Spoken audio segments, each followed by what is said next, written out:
भारतवर्ष के सौराष्ट्र देश में द्वापर युग की यह कहानी हुई। सौराष्ट्र में उस समय भद्रसर्वा नाम के राजा थे। वे बड़े पराक्रमी राजा थे।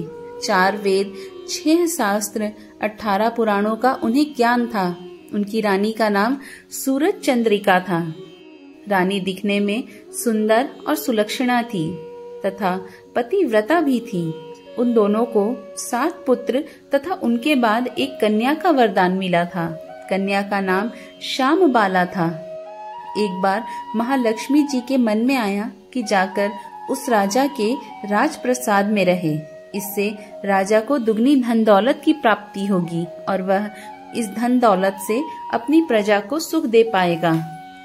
गरीब के घर अगर रहे और उसे धन दौलत प्राप्त हो तो वह स्वार्थी की तरह केवल अपने ऊपर ही खर्च करेगा।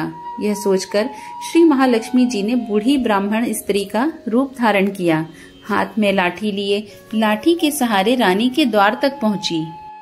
यद्यपि उन्होंने बूढ़ी औरत का रूप धारण किया था, पर उनके चेहरे पर देवी की तेज थी।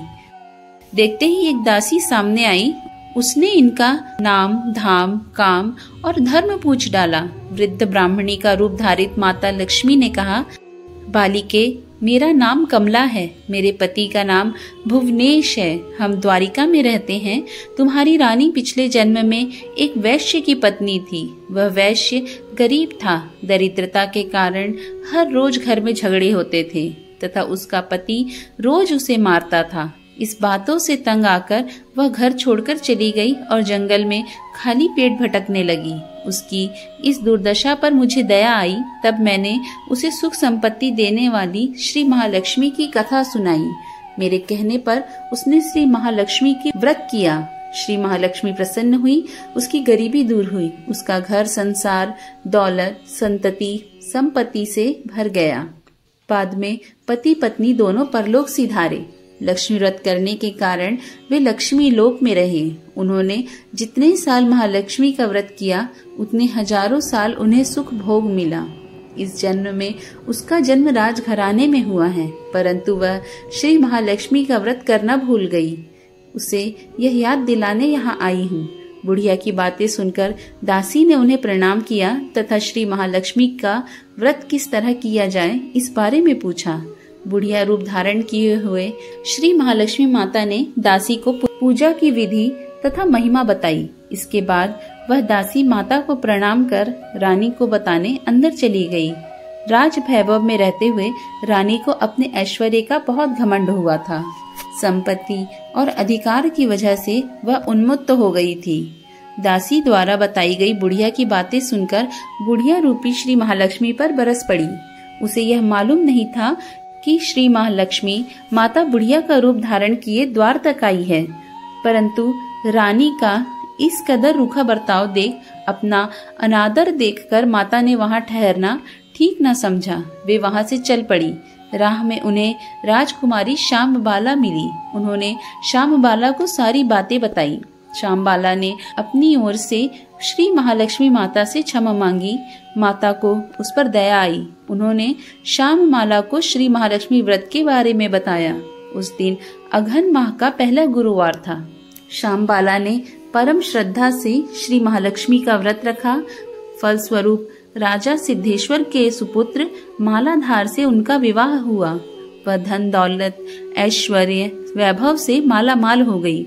पति के साथ ससुराल में आनंद से दिन बिताने लगी। इधर श्री महालक्ष्मी का रानी पर प्रकोप हुआ। फलस्वरूप राजा भद्रसर्वा का राज्य और राज कारोबार नष्ट हो गया। यहाँ तक कि खाने के लाले पड़ गए। ऐसी हालत में एक दिन रानी ने राजा से निवेदन किया, हमारा दामाद इतना बड़ा राजा है, धनवान है और ऐश्वर्यशाली है, क्यों ना उसके पास जाएं और अपना हाल उसे बताएं। वह जरूर हमारी मदद करेगा। इस बात पर राजा भद्रसर्वा दामाद के पास रवाना हुए। राज्य में पहुंचकर एक तालाब के किनारे थोड़ी देर विश्राम करने के लिए ठहरे। तालाब से पानी लेने आते जाते दासियों ने उन्हें देखा। उन्होंने विनम्रता से उनकी पूछताछ की। जब उन्हें यह मालूम हुआ कि वे रानी श्यामबाला के पिता हैं, तो दौड़ते हुए जाकर उन्होंने रानी को सारी बातें बताई। रानी ने दासी के हाथ राज परिधान भेजकर बड़े ठाठ से उनका स्वागत और आदर सत्कार किया, खान पान करवाया। जब वे लौटने लगे तो सोने की मोहरों से भरा घड़ा दिया। राजा भद्र सर्वा जब वापस लौटे तो उन्हें देखकर रानी सूरज चंद्रिका खुश हुई। उन्होंने सोने के मोहरों से भरे घड़े का मुंह खोल दिया, पर हाय भगवान, घड़े में धन के बदले कोयले मिले। यह सब श्री महालक्ष्मी के प्रकोप से हुआ। इस प्रकार दुर्दशा में और कई दिन बीत गए। इस बार रानी स्वयं अपनी कन्या के पास गई। वह दिन अगहन माह का अंतिम गुरुवार था। श्यामबाला ने श्री महालक्ष्मी का व्रत किया, पूजा की, अपनी माता से भी व्रत करवाया। इसके बाद रानी अपने घर आई। श्री महालक्ष्मी का व्रत रखने पर उसे फिर से अपना राजपाट, धन दौलत, ऐश्वर्य प्राप्त हुआ। वह फिर से सुख, शांति, आनंदमय जीवन बिताने लगी। कुछ दिनों बाद राजकन्या श्यामबाला अपने पिता के घर आई। उसे अपने घर देखकर सूरज चंद्रिका को पुरानी बात याद आई। यह कि श्यामबाला ने अपने पिता को घड़ा भर कोयला दिया था और उसे तो कुछ भी नहीं दिया था।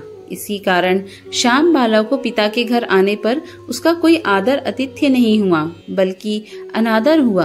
पर उसने इस बात का बुरा नहीं माना। अपने घर लौटते समय उसने पिता के घर से थोड़ा नमक ले लिया और अपने घर लौटने पर उसके पति ने पूछा, अपने मायके से क्या लाई हो? इस पर उसने जवाब दिया, वहाँ का सार लाई हूँ। पति ने पूछा, इसका मतलब क्या हुआ? श्यामबाला ने कहा, थोड़ा धीरज रखें, सब मालूम हो जाएगा। उस दिन श्यामबाला ने सारा भोजन नमक डाले बिना बनाया और परोसा। पति ने खाना चखा।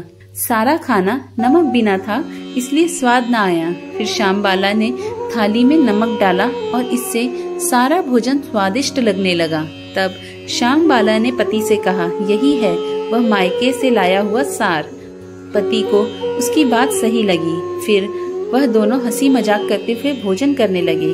कहा गया है कि इस तरह जो भी श्रद्धा भाव से श्री महालक्ष्मी की व्रत पूजा करे, उसे माता की कृपा प्राप्त होती है, सुख, संपत्ति, शांति प्राप्त होती है, सभी मनोकामनाएं पूरी होती हैं। परंतु यह सब प्राप्त होने पर माता की पूजा को भूलना नहीं चाहिए। हर गुरुवार को व्रत पाठ अवश्य करना चाहिए। इस तरह श्री महालक्ष्मी की महिमा भक्तों की मनोकामना पूर्ण करती है।